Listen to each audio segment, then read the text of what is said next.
Start by thanking you for the compliments on my slick video editing.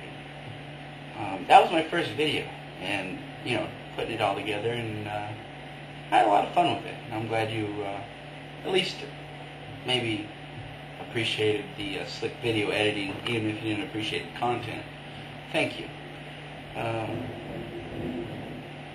Without further ado, since you don't mind being exploited, I guess I'll begin by exploiting your ignorance. And there's quite a bit to exploit. Now, if you had started out, mentioning Bakunin, recognized by most to be the father of anarchism, one of the leading fathers, if you had just said that he was, lived the 1920s, who cares, off by 40 years, 41 years, big deal, that's not a big deal. But what was a big deal, and this is coming from a guy who's claimed to have read Bakunin,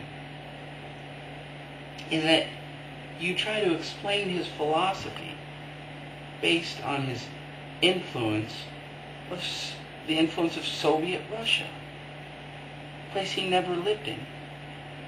He died 41 years before the Soviet Revolution.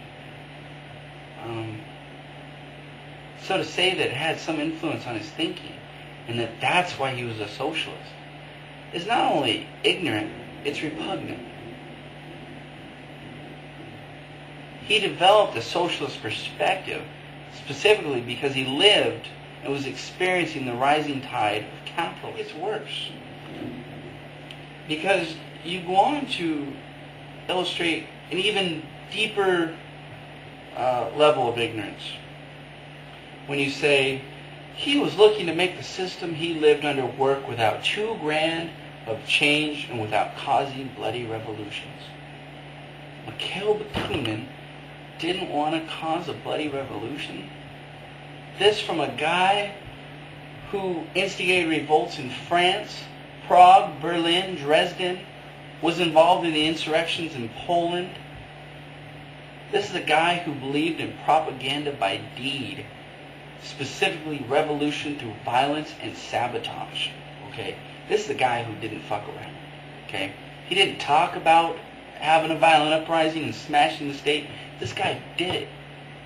Not that he was successful, but he participated in numerous revolts and insurrections against the state. And he believed in bloody revolutions. So, was he influenced by Soviet Russia? No. He and Marx actually had quite a falling out over a great many issues. And unfortunately, since he died 41 years before the Soviet Revolution, no influence. Sorry. He was influenced by the oppressive nature of capitalism. And the idea that he wanted to work within the system at $2,000 of a change without causing bloody revolutions. Please, get a library card. That's just sad.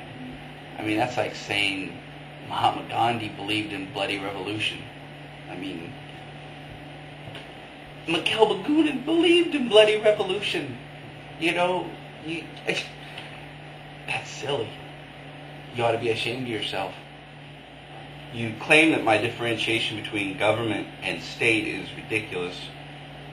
Of course, you didn't provide any reason for that other than your claim, which doesn't make it true.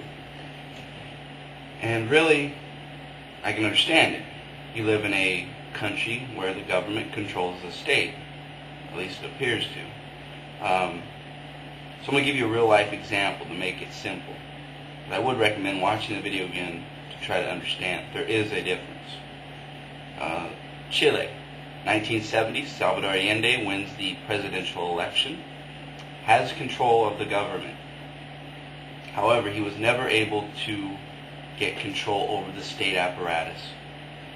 And in 1973, September 11th,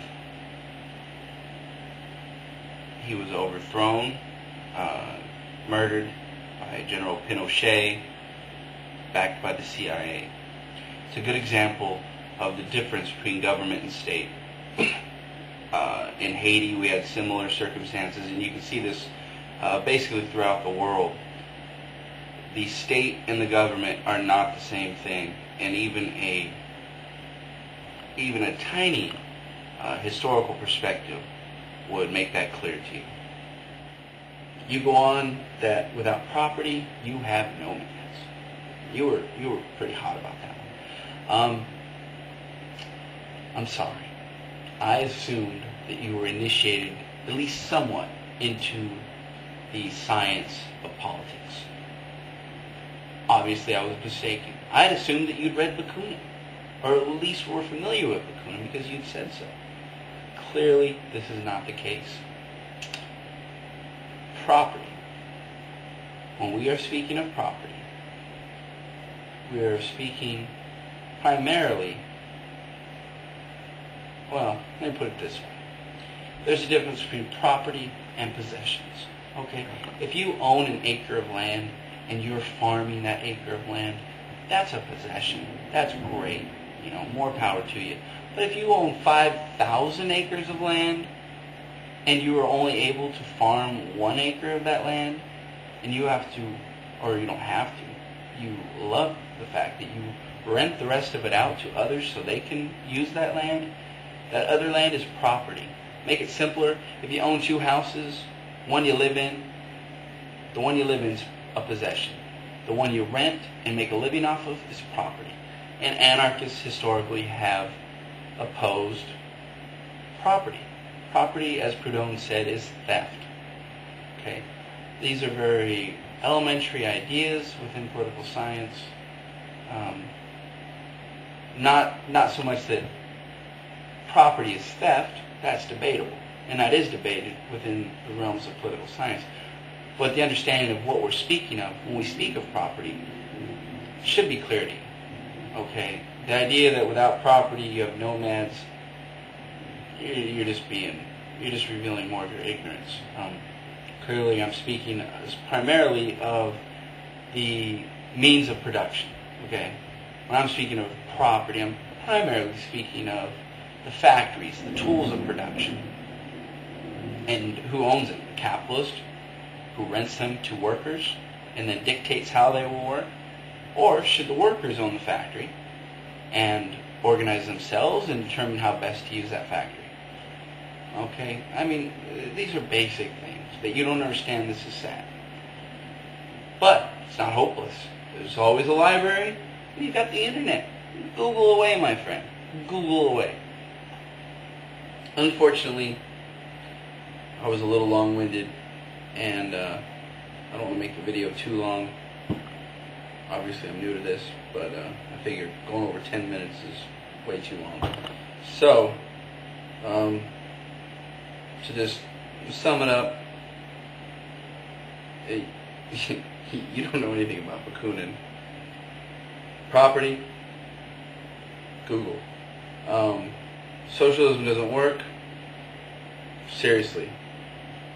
Check into your facts, okay?